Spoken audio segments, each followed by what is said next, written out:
Hello YouTube, George Osborne is going to propose a law whereby Britain has to keep its public finances permanently in surplus except in extreme circumstances. Let me explain. Let's start with definitions. The deficit is like the government's overdraft. The debt is like a whole series of overdrafts that have been rolled into a big loan. A surplus is what happens if the government doesn't run an overdraft and spends less than it takes in taxation.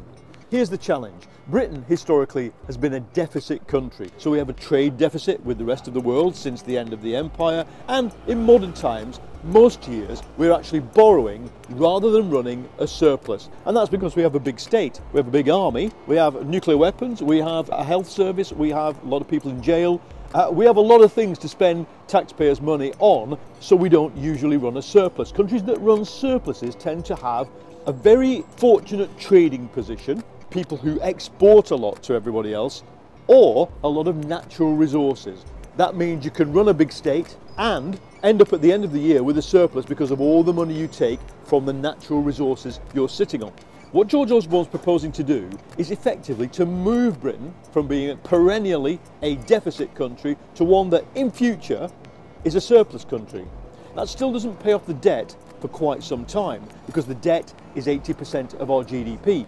Osborne's argument is the last Labour government borrowed way too much, especially when times were good, and so now our debt is too high as a result. So we spend huge amounts of public money servicing the interest on that debt. But there's a problem. If you've constantly got to run a surplus, you're actually removing one part of government policy, which is to use borrowing in order to stimulate economic growth. So the biggest thing ideologically that Osborne's doing with this move is to effectively say being able to run a deficit, to borrow in order to stimulate growth is, except in extreme circumstances, now out of the question. So it then leaves governments facing this problem. Suppose you do want to balance the books, as you have to, in a difficult time. One way you do it would be to raise taxation, but nobody in their right mind raises taxation when you've got a recession.